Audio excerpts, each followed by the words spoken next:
In light of the recent Epstein file release, and in this video, I'm just going to go all in and say all the words because, I mean, hey, the files are out there, so let's see what happens. But in light of the, 3 million plus, 3 million or so pages of Epstein documents, I thought it was a good time for a follow-up about my trips, plural, out to the Zorro Ranch and how that kind of fits into the puzzle, and just kind of an overview of the intersection of Mr. Epstein and the world of, I guess, satanic crime, ritual abuse, all that kind of stuff, and where those things intersect and how all that stuff comes together. And I thought about this because the other day I was reviewing kind of the sister book to this one. This is Secrets and Lies Exposing the World of Cover-Ups and Deception by David Southwell. And I have reviewed this elsewhere on the channel and included this on a compilation book video. But in this chapter 15 on cults and secret societies, there's a very brief blurb in here about the ritual aspect of organized crime, like the mafia and the initiation rituals that these guys go in. And the author here makes a point of saying that a lot of the perception, especially by way of Hollywood and all, is that the mafia is a predominantly Catholic sort of thing. And he goes on to point out that no, that's kind of the front. Yeah, I'm sure there are, like he points out, there's probably a lot of Catholics or people that come from that background that get into it, but the ritual aspect of it and the initiations that they get involved in are super secret. And that's what brings us to this video. Is I really think that a lot of the people that have apprehension about digging into the ritual abuse topic, what they're not seeing is, and I think even people who do a lot of deep dives into that topic of that brand of abuse don't realize what you're actually seeing is the outer edges of kind of the visible spectrum of organized crime. That this isn't organized crimes over here and then you have these cultic groups over here. It's like these are all intertwined, and this is used as a mechanism to accomplish a lot of these things and to enforce solidarity, have this ideological solidarity between all these people. Just like fraternal groups, you know, if you belong to a fraternity in college, which I thought was incredibly stupid when I was in college, but I have a whole video about that in the member section.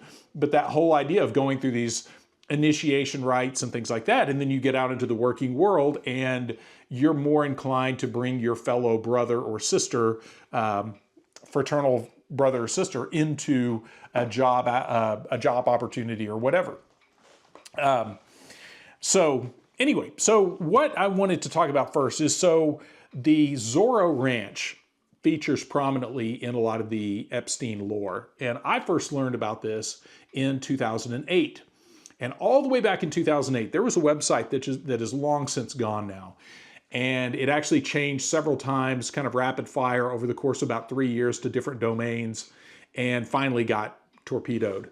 But it was a very simple website. I can't remember the exact URL right now, but it was very simple website. And some of the stuff seems so outlandish. And it was all just these, just a few paragraphs of text, just kind of giving you prompts about just different research topics and a few pictures. Very simple, but it brought up some really, some big stuff, like the role of blackmail in a lot of the stuff we were seeing back then.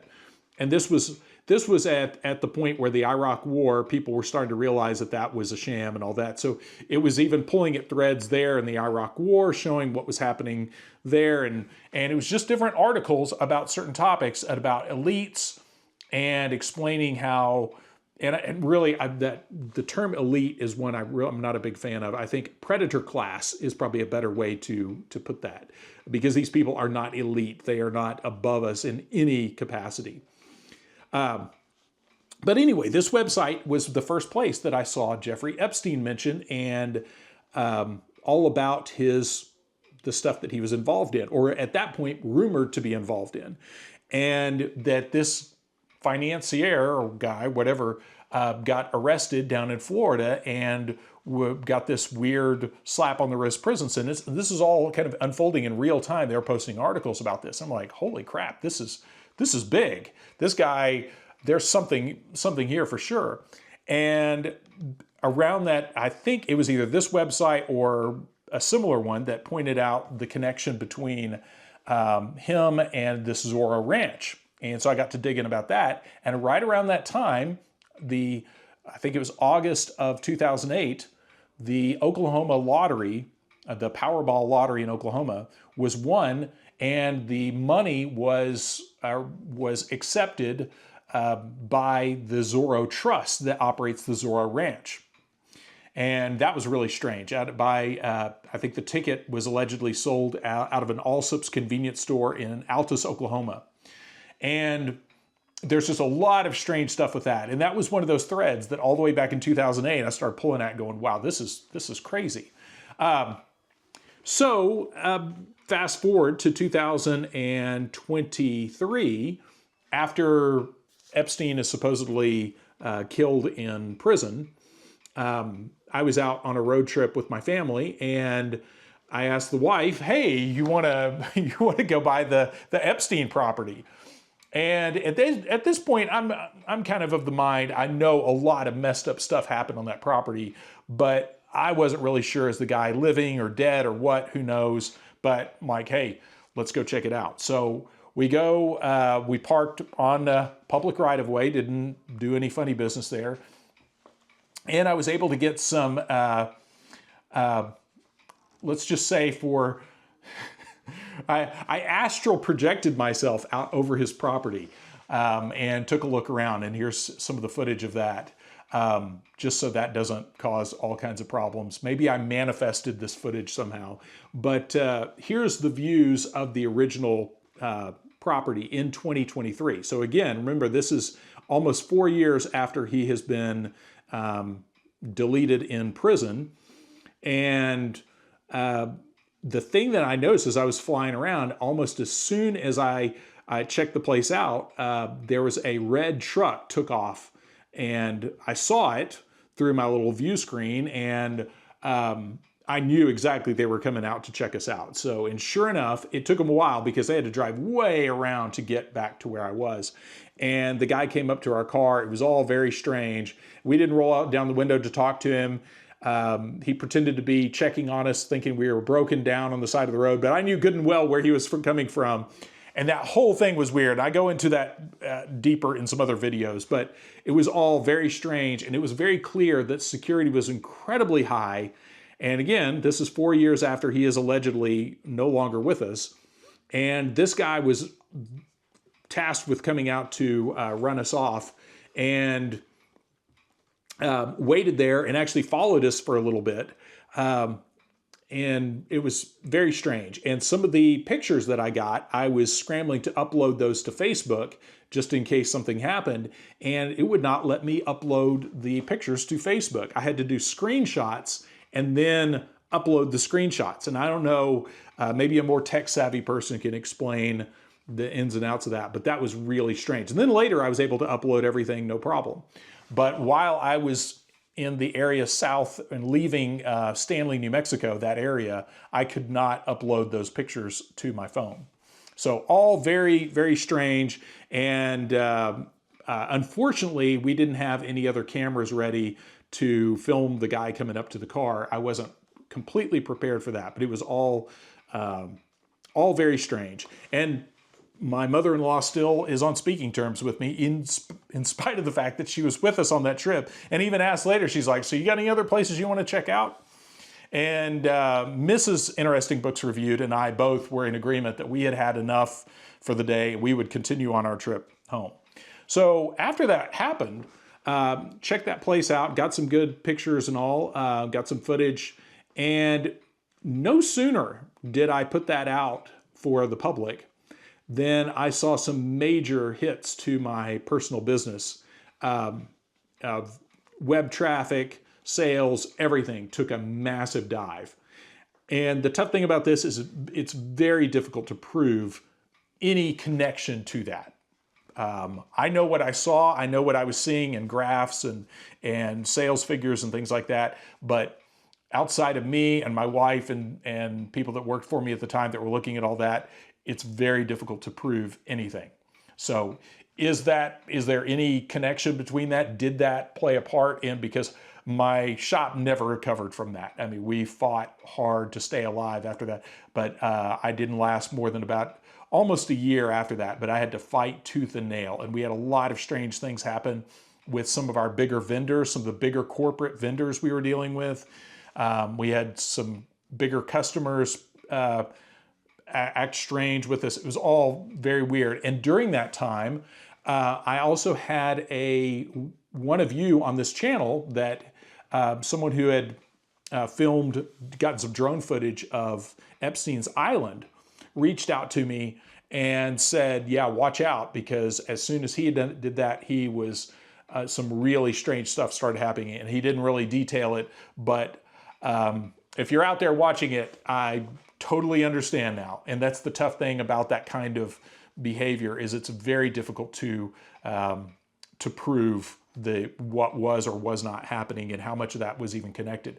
And it's intended to be that way. That kind of intimidation is intended to be very difficult to prove unless you have really deep pockets and really good social connections that you can put out everybody on the alert to help you out with it.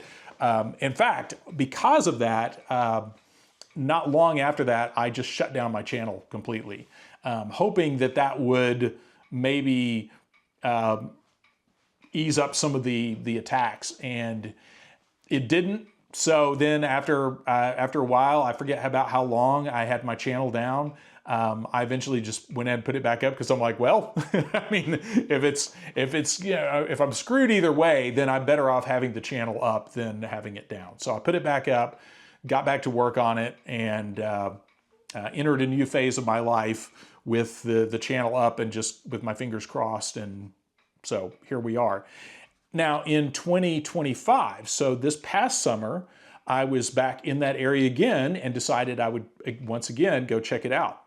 And so this time, again, I went out, but this time I was armed with a little better information about that site, because when I showed some of the footage and pictures to a friend of mine that did security in the Air Force, as soon as he saw the mesa that the mansion was on, so the property out there, it is a massive sprawling acreage of probably thousands of acres. And the ranch is actually up on this mesa where you have to make this big loop around the property to get to the mesa. And then there's a whole ranch kind of headquarters off probably a couple of miles away that you actually go through to get to the actual mansion. And that whole ranch HQ is almost like from the air, almost looks like a small town or something. And this time around, because this friend of mine that was looking at the placement of that mansion, he said, looks like it is built like something is underneath it. And I forget the way he worded it, but essentially the topography that he was looking at and his experience in the Air Force was such that looked like an underground facility right under the mesa that the mansion was sitting on. So this time around, I was a little bit more alert, and as I astral projected myself out to look over that and record that, this time I noticed a whole series of vents on the south side of the mansion that looked like industrial gratings for like air conditioning and heating vents and things like that on big industrial buildings, except this is a mansion. This just should ostensibly is a house, but these are big, like in some cases like 10 or 12 foot by 3 foot wide steel grating going into the ground with a concrete margin around it. So I got some good footage of that, and this time I was prepared just in case somebody came out to try to intercept us. But nobody did, and the signage and everything had been changed. So it was no longer, before it was like Zorro Ranch Drive right there on the road going in, and now it's something else. All the signage had been changed, but I did find it interesting that the little ranch compound, all the support facilities for that ranch, the same red truck that we had seen before that came out to talk to us was there. So the support vehicles are the same. Everything looks the same. The only main thing that I saw was it looked like the weird, almost like a helipad slash maze or whatever was on the ground up on part of the mesa. That has all been bulldozed or whatever. That's all gone. But my personal thought on that is, after seeing the way we were treated in the high security and everything else, the lottery winning and all that, all the weird stuff around that, I started coming to the conclusion that I thought the guy is very much alive and probably at just a different location or something like that. If he is or not, I can't prove that one way or the other. But from what I have seen, from the information I've gathered, I would say there's a high probability that Epstein is very much alive. And which brings us to the latest information dump. And again, where that all intersects with all this, because now there's a lot of people that are asking questions about, there's a lot of overt ritual overtones to a lot of the information in those recent files. And I hope this is shaking people out of their stupor of thinking that all the ritual abuse stuff is all just some kind of made up fiction. And this is where, sadly, this is one of those areas where people's their partisan leanings get in the way of them figuring things out. Because typically, if they tend to be more left-leaning, they excuse that as like a right-wing satanic panic, moral panic, or what have you, and they won't look into it. And if they're on the right, they'll also say, well, that's, again, this whole satanic panic, and that's done to discredit some other thing or whatever. But if you've watched my videos, if you've been following my channel, you've seen I've done a lot of stuff on that, and my personal exposure to that through a therapeutic group home many moons ago. So I won't bog you down too much with that. But one of the things I wanted to do in this video, since this is Interesting Books Reviewed, I wanted to bring up some resources that I think are important to helping find some of those threads to pull at. So those of you that are looking to help to unravel all this, a lot of this is not as simple as any one book explaining this to you, because this is such a broad spectrum problem of corruption and abuse and rituals and all the things that there's not going to be any one source that I would say is going to be all-encompassing. And it's really a series of these kind of loose threads that you have to pull at, and you start unraveling things. And some of those threads, when they start unraveling stuff, will go places you may not want them to go, and they may upset you when they start getting into sacred cow territory, be it political or religious or whatever. And if we're truly seeking truth and all, we just go where the information leads and use incredible discernment so we don't wind up mired in disinformation. And a quick word about that. I think the disinfo stuff is, obviously it is a deliberate effort to muddy the waters, and there's a lot of it coming out with the latest release. But that's why it's so important to pull your information from a wide pool of data, go back to original periodicals. This is one that I had sitting out, Mrs. Interesting Books Reviewed. Found this the other day and was like, what now? Why do we have this again? And I had gotten it out for a video with Patrick, and then wound up not getting into it. But this actually has an article about a ritual abuse, a daycare case at West Point. And I believe it was Rudy Giuliani, who was working on that case. So make of that whatever you will. So having those original periodicals, and this is one too that I've also did a whole video on some resources for looking into ritual abuse topics and all.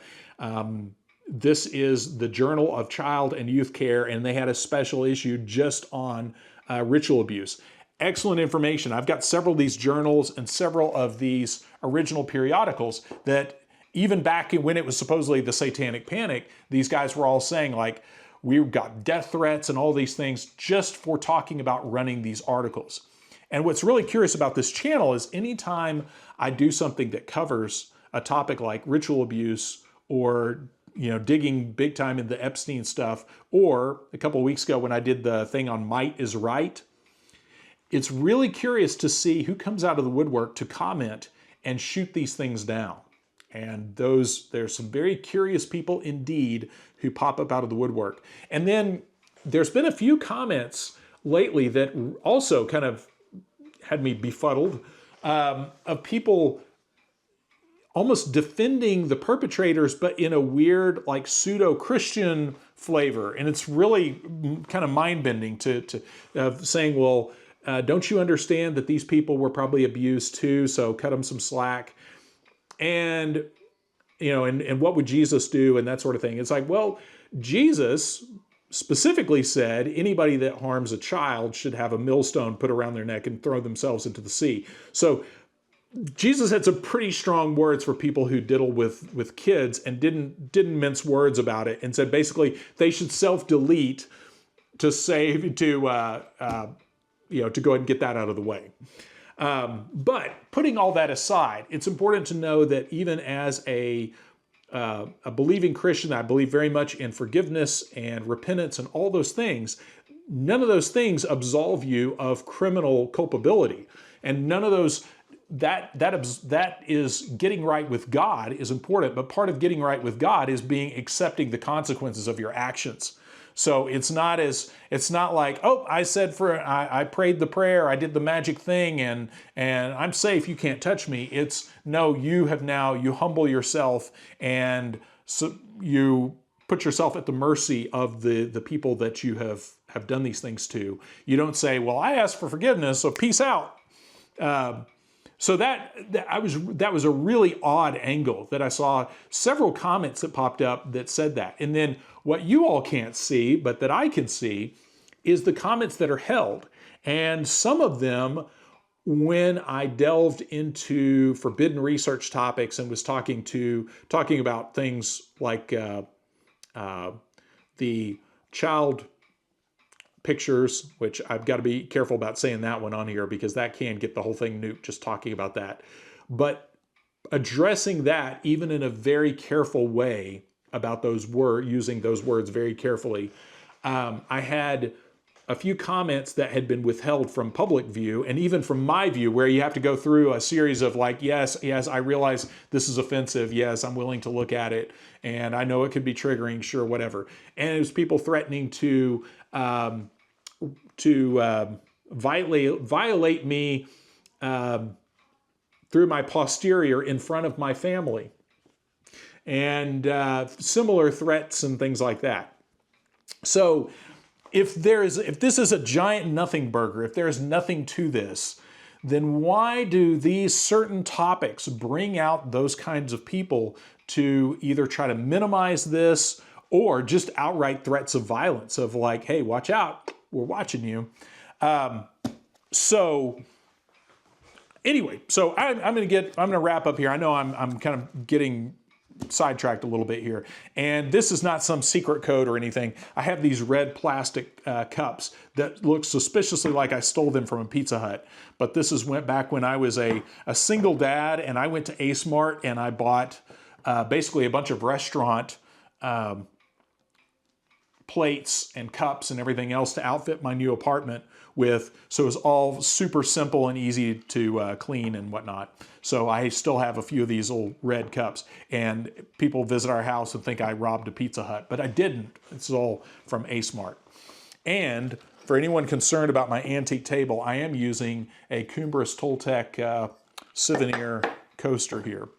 So what I wanted to talk about to wrap this all up, and I say wrap up, this is still going to go on for a little bit because there's a lot here, is I want to give you all some resources for debunking the satanic panic and dismantling that, because really this is something you really need to do. Don't just read a book that is like, this is one I haven't read yet, but this is Lessons in Evil, Lessons from the Light, a true story of abuse and healing. Okay. This is one that is about that topic. do not treat those as original source material. I mean, those are good. Those are important accounts to read, people's firsthand accounts of things. But what's more important is to take in all this information, and you really have to become your own investigator and dig into all these things. And one of the things that I highly recommend is get some of the books that are allegedly debunking the satanic panic. This is Satan's Silence by Debbie Nathan and Michael Snederick. I think I'm saying his name right. And then this, of course, is Remembering Satan, A Tragic Case of Recovered Memory by Lawrence Wright. And these kinds of books are really important in helping you understand kind of the official narrative versus kind of the boots on the ground approach. So get these books, get the, and if you don't want to give these people any money, these are easy to find. So you probably find them at a library, probably pick them up for nickels on Amazon, because they want you to have these books. This one is all about a ritual abuse case that was up in Washington State, and this is more broad spectrum, but also looking up the authors, looking up some of their connections and things like that. All of that is beneficial. But most important of this kind of stuff is to do your own research, as they tell you not to do, and weigh that out. Weigh that with some of the other information and use your own discernment and see what you think of that information, because it's just like this is akin to having two of your friends or two of your children or two people you know telling you two conflicting things, and you don't believe both of them, and you may not wind up believing either one of them 100%. You might wind up realizing this person is saying probably 90% truth, but 10% not so true, or omission to cover their butt, and this person might be flat out lying. But all of that has to be weighed out. And the best way to do it, again, is read this kind of stuff, and so that you can compare these accounts and see what you find credible. And ultimately, that will be a personal decision. So this, of course, is one I've talked about before. This is Cult and Ritual Abuse by James Randall Noblet and Pamela Sue Perskin. And I believe they were a husband and wife team. I think they're still around. He's done several versions of this book, and he was an expert witness on a lot of these cases back in the late 80s, early 90s. Excellent information. And this is a great counterbalance to a lot of this kind of stuff. I definitely wouldn't stop there, but this is excellent information to weigh this out and compare this information. But when you read this and then you read some of this kind of silly stuff, this stuff comes off as just kind of silly, and you start seeing it for the dodge that it is. And then you start assembling this picture in your head of what's really happening, and you see why, again, when you're dealing with organized crime with very far-reaching implications, you see why there's such a massive effort into keeping you to gaslight you and tell you, no, you're not really seeing what you're seeing. Now, this is one that I've reviewed a long time ago. Several years ago, I reviewed this one, but I haven't talked about it recently, and I really need to go back and review this one again. It deserves an updated review. This is Prostitution and Trafficking in Nevada, Making the Connections by Melissa Farley.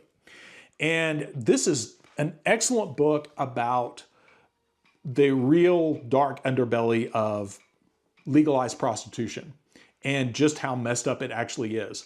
And one of the interesting things that she does in this is talks about the recruiting methods for, again, these are a lot for both illegal and legal prostitution, but just seeing the way that works. The picture on the cover has the, she's done the weird Photoshop, forget that effect on there.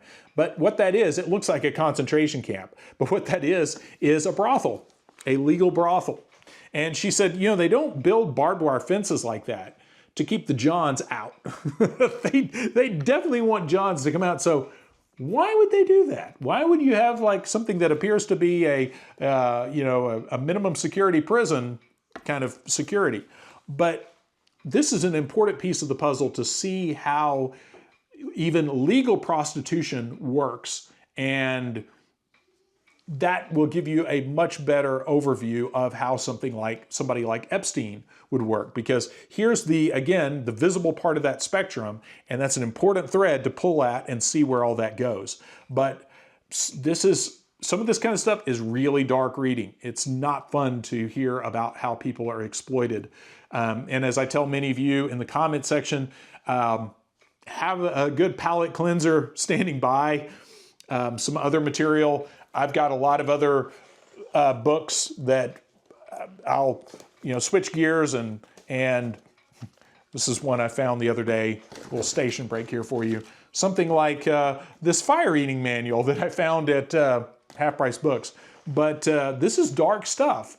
And the thing that keeps me going on this, and this is something else I get a lot of questions about, like, dude, how do you read all this stuff and just not have it just completely demoralize you? And it's like the fact that we see this we are naturally disturbed by it is proof that there is good inherent in the world. The fact that we can see evil for what it is, because if none of this mattered, if there wasn't this actual struggle between good and evil, you wouldn't even be conscious of it. You would just say that's just how it is.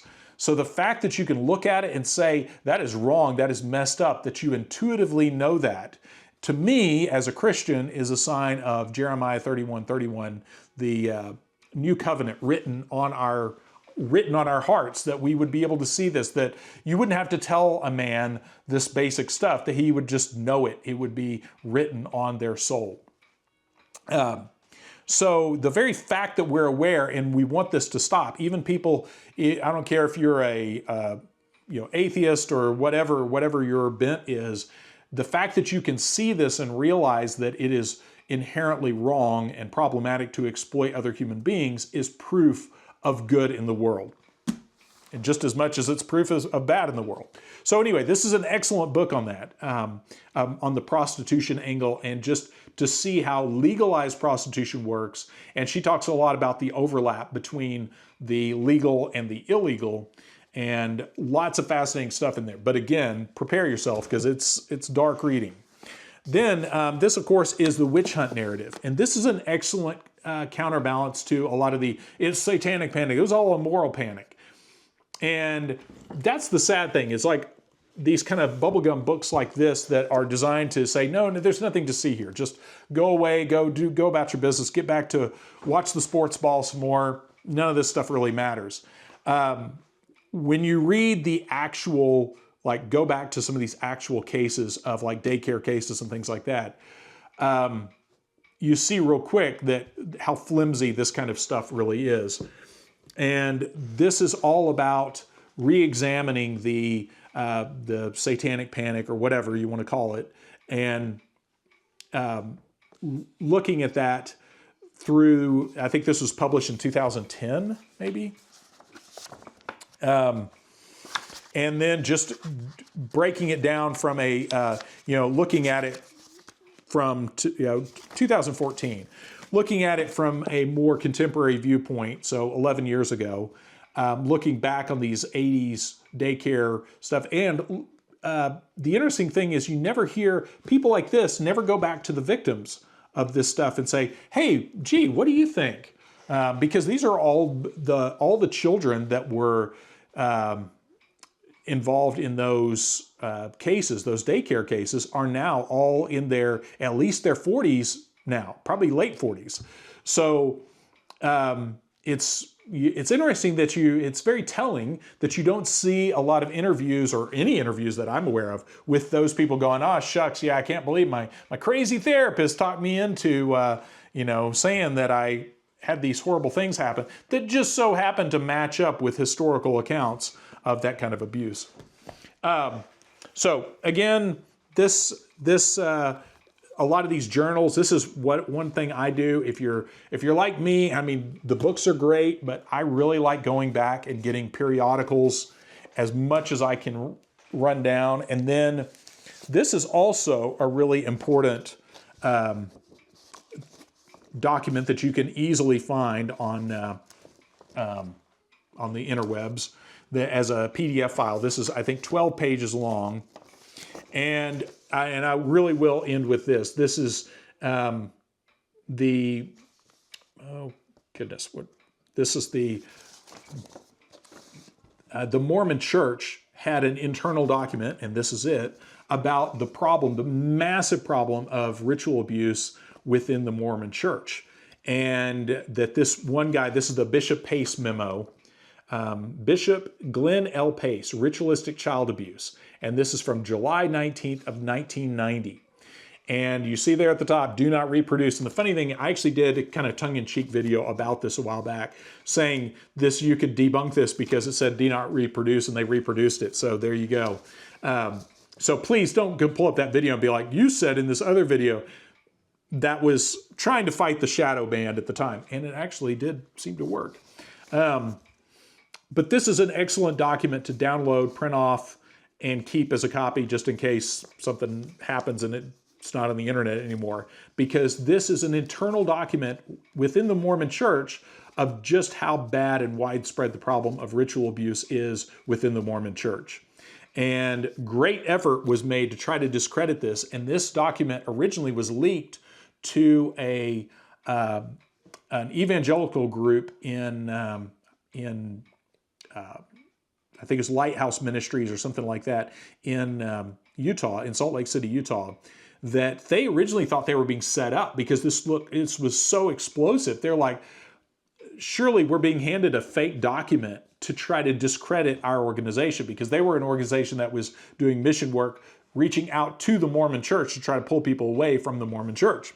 So they thought maybe somebody's doing this to try to discredit us. So they did a whole book, self-published book that I've talked about in other videos, that's just about this and the implications of this and the rabbit hole they went down to validate this and make sure before they went to press exposing this, to make sure it was real. And again, they were a husband-wife team, and they thought they were being set up. So they did a lot of digging into it. And then that started a whole line of research they didn't expect to do into more of this kind of abuse topic. So, and then, of course, there's also the case of one of the, it's interesting, the occult crime cases just don't get much attention. And anytime some of these cases come up, I try to print off some of these articles. So again, if they get memory hold, I still have a physical copy. This is, I think this guy might be out of jail now, but there were three guys in Missouri, I think in Joplin, Missouri, that murdered their friend and said openly that when they confessed that this was a ritual murder of their friend. And you don't hear hardly anything about this deal. And these weren't, one guy, I think James Hardy, I think was like pretty high up in his class. And they were all serving life sentences. I think they might have just gotten out. This happened back when I was in high school. But yeah, Camden County, Missouri. And in Carl Junction, a suburb of Joplin, and the student that was murdered was Stephen Newberry, and James Hardy was kind of the ringleader, Pete Rowland and Ron Clements, and they beat him to death with baseball bats after the ritual killing of a kitten that had taken place in a secluded spot near Carl Junction. And this is very similar to the West Memphis 3 case, except they didn't have any high-profile stars to try to come bail them out. And I think they had confessed to a point. Miss Kelly was the only one that confessed with the West Memphis 3. But I think all these guys, when they were confronted with it, were like, oh, yeah, we did it. But I think they might be released now. They narrowly avoided getting the death sentence for this. So those kinds of cases, of those ritual and occult cases, again, taken just as isolated things, you're like, why would anybody care to try to disprove this or hide this? But when you look back at it, to take it all back to the beginning, when you see this as the edge of organized criminal activity, it makes a lot more sense. And oh, I forgot one more book that I was going to talk about. This is one that's relatively easy to find, that has some excellent information about the McMartin preschool case. Some of you have asked about that. This is one of the better ones on that. It's very hard to find information about the McMartin preschool case outside of running down a lot of the original periodicals and things like that. But this has an excellent section on it. And this is By Silence Betrayed by John Crudson. And excellent book. And I think this was published in 1988. So pretty soon after, when all that was still very fresh. And again, read the accounts presented by Crudson in here of dealing with the families, the victims, and all those things. And then compare that with Debbie Nathan's work like this and see what you find credible. And there you go. I will wrap it up there, and now I'm going to have a little sip of my water from my Pizza Hut cup. Again, not a symbol, not saying anything with that. So long and short of it is, I hope that in the wake of this file dump, that we see maybe a broader interest in really unraveling this. And again, bringing these people, holding these people accountable. I find it, again, really bizarre in the extreme that somebody would try to use Christian forgiveness as a reason to not pursue this. Like, no, that's not how that works. Like when I forgive someone who has harmed me, I'm doing that to remove the weight of what they did to me from my conscience and be able to move on without hating that person or whatever. But that I still want justice. That is not a replacement for justice. And there are times where we are never in a position to mete out that justice. And in that case, that act of forgiveness is for us, not necessarily for the other person, is to, again, relieve ourselves of what has been done to us and relieve ourselves from that weight. But it's not to take away the imperative for justice. And that is a really odd angle that anybody would pursue, to say, hey, don't go after these perpetrators because they might be perpetrators. It's like, I'm pretty sure that they have the ability to not do what they're doing. These are not mindless automatons going about this. These are calculated abusers that need to be held accountable. So even if they come forward now, even if some of the politicians that have all been mentioned come forward right now and repent and say, I was wrong, please forgive me and all that, great, we forgive you. Now go sit the rest of your life in jail or whatever punishment that is deemed appropriate for that. But that the act of forgiveness is a moral act. That is not a way to avoid criminal responsibility. And I will stop there. But I say that to go ahead and preempt some of that kind of talk in the comment section. And last but not least, in the comment section, I am very curious on this video who is going to jump in to defend this kind of stuff or excuse this, or those kind of comments I think will be especially telling on this video. So please check that out. I'm not recommending doxing anybody or anything like that, but it's always curious to see who comes out of the woodwork to defend this. And then if I see any gems that get hidden, I'll see if I can screenshot those and put them in the post section, because there's some pretty crazy stuff that's been posted before, threats of violence, and some of it is just comedic and just how clunky it is. And then some stuff is like just evil. So anyway, I will stop there, but as always, thank you very much for following the channel, and thanks for your attention through this. If you sat through the whole video, good for you, and I appreciate your attention to this. And again, this is the way we end all this. The way we put a stop to this is sunlight and not tolerating the gaslighting of the general population, and say, no, this is messed up and it needs to stop. And if enough people are rising up and saying this has to stop, then it will. And it just takes more and more of us to realize and put a stop to it. And I believe that we can do that. So I will actually really truly stopped now. So again, thanks for watching, and big thanks to the members for supporting the channel.